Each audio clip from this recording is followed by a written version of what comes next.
ಗುರುಭ್ಯೋ ನಮಃ ಸಿದ್ಧಿವಿನಾಯಕಾಯ ನಮಃ ಪರತ್ಕಾವು ಭಗವತಿ ಭಗವಾನ್ ಸದ್ಗುರು ಶ್ರೀಧರಾಯ ನಮೋ ನಮಃ. ಆತ್ಮೀಯ ವೀಕ್ಷಕರೇ, ತುಂಬ ಸ್ವಾಗತ, ಆತ್ಮೀಯ ಸ್ವಾಗತ. ಫೆಬ್ರವರಿ ತಿಂಗಳ ಮೇಷ ರಾಶಿಯ ಗೋಚಾರ ಫಲ. ಯಾರೆಲ್ಲ ಮೇಷ ರಾಶಿಯಲ್ಲಿ ಹುಟ್ಟಿದ್ದೀರೋ ಮಾರ್ಚ್ ತಿಂಗಳಲ್ಲಿ ಯಾವುದು ಶುಭ ಯಾವುದು ಅಶುಭ, ಏನೆಲ್ಲ ಪರಿಹಾರ ಮಾಡಿಕೊಳ್ಬೇಕು ಎಂಬುದರ ಬಗ್ಗಾಗಿ ಒಂದು ಸೂಕ್ಷ್ಮವಾದ ಗೋಚಾರ ಫಲ ವಿಶೇಷಣೆ.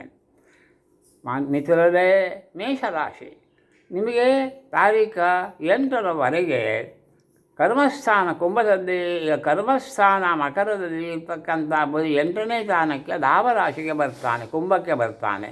ತಾರೀಖು 8 ಲಾಭಕ್ಕೆ, ಕುಂಭಕ್ಕೆ ಶುಕ್ರ ಬರ್ತಾನೆ. ಈ 8ನೇ ತಾರೀಕಿನ ನಂತರದಲ್ಲಿ ನಿಮಗೆ ಕುಂಭದಲ್ಲಿ ಶುಕ್ರ ಬಂದಾಗ ಒಂದು ದೃಷ್ಟಿಯಲ್ಲಿ ನಿಮಗೆ ಆರ್ಥಿಕವಾಗಿ ಹೆಚ್ಚಿನ ಒಂದು ಅನುಕೂಲ ಆಗ್ತದೆ. ವೈವಾಹಿಕ ಜೀವನದಲ್ಲಿ ಸುಖ ಇರ್ತದೆ. ವ್ಯಾಪಾರ ಉದ್ಯೋಗ ಅದರಲ್ಲೂ ಕೂಡ ಸ್ವಲ್ಪ ಒಳ್ಳೆಯದಾಗ್ತದೆ. ಲಾಭದ ಶುಕ್ರ ಕುಂಭರಾಶಿಯಲ್ಲಿರುವಾಗ ಈ ಶುಕ್ರನು ಈ ಒಂದು ಲಾಭಸ್ಥಾನಕ್ಕೆ ಬರುವ ವೇಳೆಯಲ್ಲಿಯೇ 8ನೇ ತಾರೀಕಿನ ನಂತರ ಮೀನರಾಶಿಗೆ ವೇದ ಬುಧನೂ ಕೂಡ ಬರ್ತಾನೆ. ನಿಮಗೆ ತೃತೀಯ ಮತ್ತು ಷಷ್ಠಾಧಿಪತಿಯಾದಂಥ ಬುಧ ಮೀನರಾಶಿಗೆ ನೀಚನಾಗಿ ಬರ್ತಾನೆ.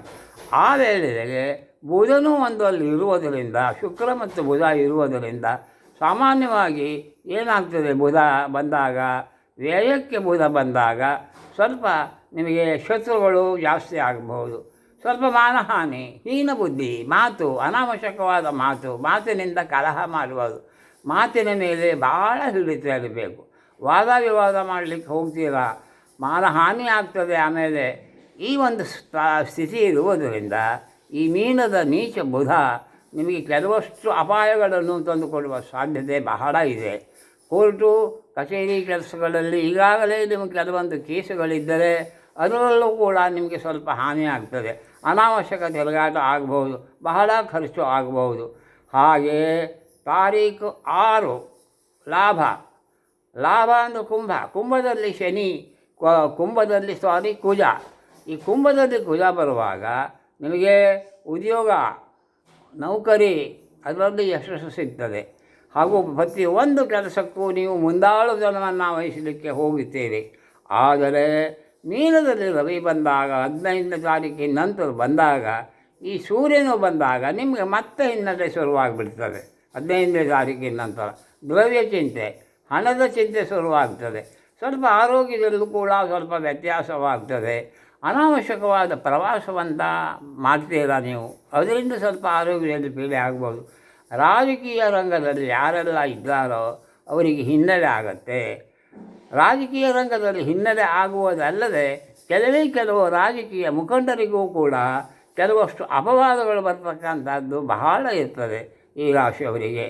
ಹಾಗೆ ರವಿ ಮತ್ತು ಈ ಬುಧರ ದೋಷಗಳು ಸ್ವಲ್ಪ ಅಧಿಕವಾಗಿ ಇರುವುದರಿಂದ ಈ 2 ಗ್ರಹಗಳಿಗೆ ನೀವು ವಿಶೇಷವಾದಂಥ ಒಂದು ಪರಿಹಾರವನ್ನು ಮಾಡಿಕೊಂಡ್ರೆ ಬಹಳ ಒಳ್ಳೆಯದಾಗುತ್ತೆ. ಆದರೆ ನಿಮಗೆ ಈ ಒಂದು ಕನ್ಯಾ ರಾಶಿಯಲ್ಲಿ ಕಷ್ಟದಲ್ಲಿರ್ತಕ್ಕಂಥ ಕೇತು, 6ರಲ್ಲಿ ಕೇತು ಇರುವುದರಿಂದ ನೀವು ಮಾಡುವ ಉದ್ಯೋಗದಲ್ಲಿ ಪ್ರಗತಿಯೂ ಉಂಟು. ಹೊಸದಾಗಿ ಮಾಡುವಂಥ ಉದ್ಯೋಗದಲ್ಲೂ ಕೂಡ ನಿಮಗೆ ಏನೋ ಒಂದು ರೀತಿಯ ಅಧಿಕವಾದಂಥ ಲಾಭ ಆಗುವಂಥ ಬಹಳ ಒಂದು ಒಂದು ಸನ್ನಿವೇಶ ನೀವು ಕಾಣಬಹುದು. ಮುಖ್ಯವಾಗಿ ಹೇಳಬೇಕು ಅಂದರೆ ಕುಂಭರಾಶಿಯಲ್ಲಿರ್ತಕ್ಕಂಥ ಏಕಾದಶ ಲಾಭದ ಶನಿ ತುಂಬ ಒಳ್ಳೆಯ ಫಲಗಳನ್ನು ಕೊಡ್ತಾನೆ. ನಿಮಗೆ ಬಹಳ ಒಳ್ಳೆಯ ಫಲ, ಬಹಳ ಶುಭ. ಆಸ್ತಿ ನಿವೇಶನ ಖರೀದಿ ಮಾಡ್ಬೋದು, ಬಹುಮುಖ ಧನಾರ್ಜನೆ ಮಾಡ್ಬೋದು, ನಾನಾ ಮೂಲಗಳಿಂದ ಆದಾಯ ಬರ್ತಕ್ಕಂಥದ್ದು ಇದು ಕೂಡ ಇರ್ತದೆ. ಹಾಗೆ ಪ್ರೇಮಿಗಳಿದ್ದರೆ ಅನುಮಾನದಿಂದ ನಿಮಗೆ ಸ್ವಲ್ಪ ಸಮಾಧಾನ ಆಗತಕ್ಕಂಥ ಒಂದು ವಾತಾವರಣವು ಈ ತಿಂಗಳಲ್ಲಿ ಸೃಷ್ಟಿಯಾಗ್ತದೆ. ಮಾರ್ಚ್ ತಿಂಗಳಲ್ಲಿ ಮಕ್ಕಳಲ್ಲಿ ಪ್ರಗತಿ ಕಂಡು ಬರ್ತದೆ. ಸ್ತ್ರೀಯರಿಗೆ ಈ ಒಂದು ಮೇಷರಾಶಿಯ ಸ್ತ್ರೀಯರಿಗೆ ಈ ಬರುವ ಮಾರ್ಚ್ ತಿಂಗಳಲ್ಲಿ ಅವರೇನೆಲ್ಲ ನಿರೀಕ್ಷೆ ಮಾಡಿದ್ದೀರೋ ಅದರಲ್ಲಿ ಕೆಲವಷ್ಟು ಆಗುವ ಸಾಧ್ಯತೆ ಬಹಳಷ್ಟನ್ನು ಕಾಣ್ತದೆ.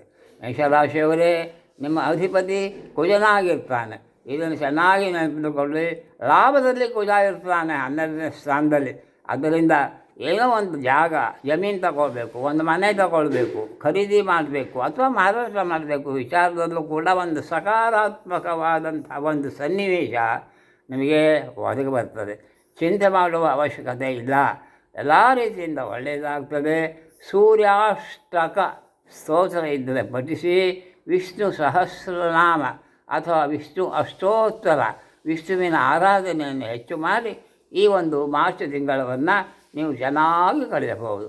ತಾರೀಖು 12 ಮತ್ತು 26 ಮಾರ್ಚ್ 12 ಮತ್ತು 26 ನಿಮಗೆ ಶುಭ ದಿನವಾಗಿರ್ತದೆ.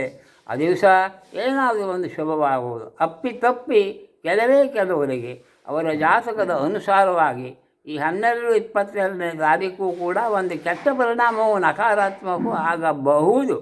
ಎಲ್ಲರಿಗೂ ಅಲ್ಲ, ಸಾಮಾನ್ಯವಾಗಿ ಶುಭ ದಿನಾಂಕ 12 ಮತ್ತು 26. ಮೇಷರಾಶಿಯವರೇ, ದುಡುಕಬೇಡಿ, ಸಿಟ್ಟು ಮಾಡಬೇಡಿ, ಸಿಟ್ಟನ್ನು ಹತೋಟಿಯಲ್ಲಿಟ್ಟುಕೊಳ್ಳಿ. ನೀವು ಸೌಮ್ಯವಾಗಿ ತಾಳ್ಮೆಯಾಗಿ ಮುಂದುವರಿದರೆ ಮಾರ್ಚ್ ತಿಂಗಳ ಉದ್ಯೋಗದಲ್ಲೂ ಒಳ್ಳೆಯದಾಗುತ್ತೆ, ಸಹಕಾರದಿಂದ ಸಹಕಾರ ಸಿಗುತ್ತೆ, ವೇತನದಲ್ಲಿ ಹೆಚ್ಚಳವೂ ಆಗಬಹುದು, ಪದೋನ್ನತಿಯೂ ಆಗಬಾರ್ದು. ನಿಮ್ಮ ನಿರೀಕ್ಷೆಯ ಬಹುಪಾಲು ಈಡೇರಿಕೆಗೆ ಆ ನವಗ್ರಹ ದೇವತೆಗಳೆಲ್ಲರೂ ನಿಮಗೆ ಅನುಗ್ರಹ ಮಾಡಲಿ ಅಂತ ಹೇಳ್ತಾ ಇಲ್ಲಿಗೆ ಮುಗಿಸ್ತೇನೆ. ಹರಿ ಓಂ ತತ್ಸತ್. ನಾರಾಯಣ ನಾರಾಯಣ ನಾರಾಯಣ.